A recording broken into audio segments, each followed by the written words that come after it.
House Speaker Martin Romualdez. Pero git niya, huli na ang lahat kung ito man ay mangyari dahil malaki na umano ang nakurakot ni Romualdez sa pondo ng bayan. Wala akong information. Wala akong information sa pagpapalit kay Romualdez. I don't think that is relevant right now dahil the damage has been done. Laki na ng pagkakamali at korupsyon na ginawa nila sa budget natin. So palitan mo natin si House Speaker Romualdez. Hindi na natin makabalik yung pera na wala dahil sa budget. Itinanggi ni Executive Secretary Lucas Bersamin ang kumakalat na Palace Memorandum na nagsasabing balak umanong palitan si Romualdez. Samantala, bumuelta si VP Sara sa pahayag ni Attorney Princess Abante, anak ni Representative Benny Abante, na wala raw karapatang bastusin ng Vice Presidente ang kanyang ama. Giit ni VP Sara, si Representative Abante ang unang nanira sa kanya ng walang dahilan. Opo, hindi po ako ang nauna. Una pong sinira ni Abante ang pangalan ko ng walang rason. At baka nakakalimutan nila, isa sa mga extension offices ng Office of the Vice President ay nasa syudad ng Maynila. Nandoon sa isang barangay hall nila. Ang indicator nun ay ang buong syudad ng Maynila. Extension office yun ng PAG namin o Public Assistance Desk namin sa Office of the Vice President. Matatandaan na sa isang campaign sortie sa Maynila kamakailan, binanatan ni VP Sara si Abante kung saan ipinakita nito ang labas dila na larawan ng mambabatas, simbolo umano ng kawalang respeto. Ipinahiwatig din ni VP Sara na may halong politika ang investigasyon ng Administrasyong Marcos Jr. sa prime water na pag-aari ng mga Villara. Matatanda ang inendorso ng Vice Presidente si Representative Camille Villar sa pagkasenadora. Malamang dahil lahat naman ng galawan ngayon ng administrasyon ay dahil sa politika.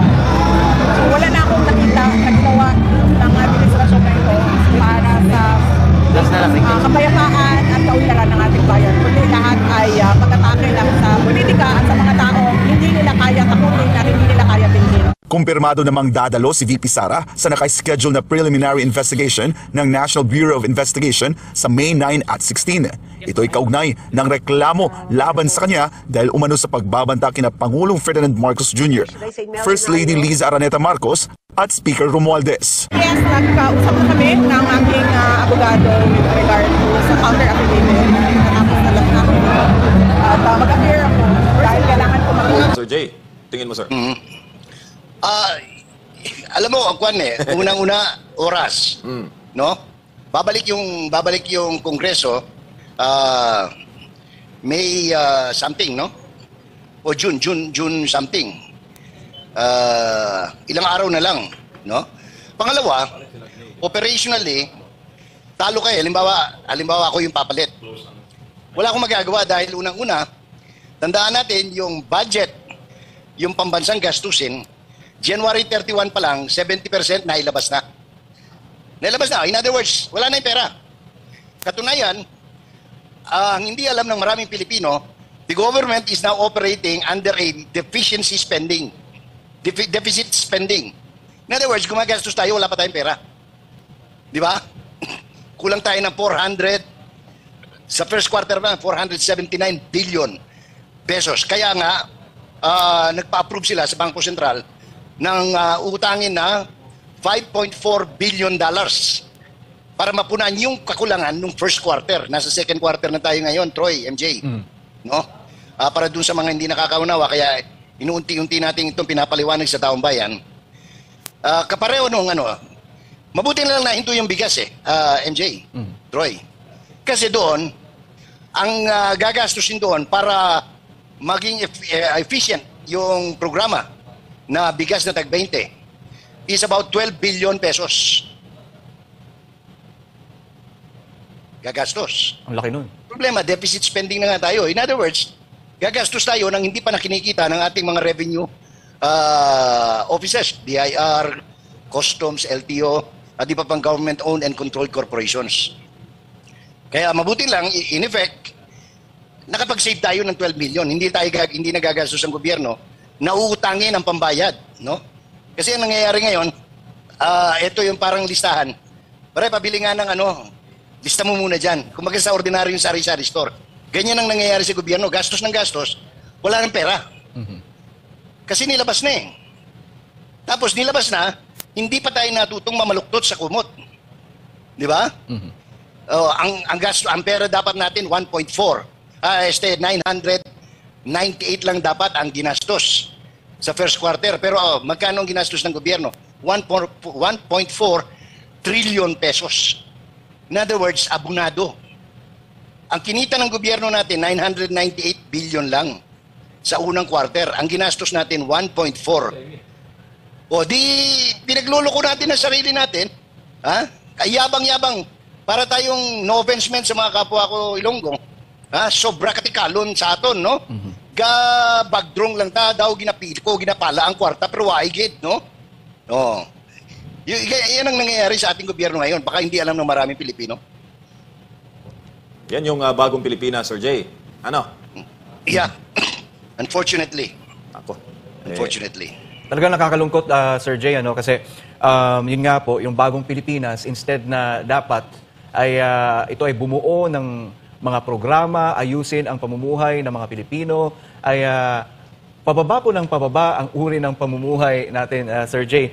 Kung titingnan mo, kahit yung gobyerno ngayon, what they are doing, yung halimbawa, yung alyansa, what they are doing is that they are capitalizing, no, sa mga yung mga ayuda system.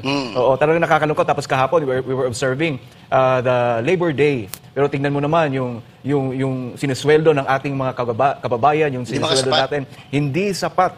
Tapos ngayon, ang hinihiling nila, 100 pesos na increase. Ano pong mabibili ng karagdagang 100 pesos, Sir Jay? Yeah. Alam mo, nung isang araw, gusto kong pumalakpak, Troy, no?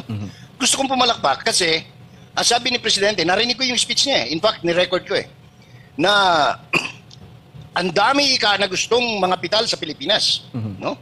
We have a lot of investors, sabi niya, coming, no, sa Pilipinas sapagkat inayos natin yung investment climate.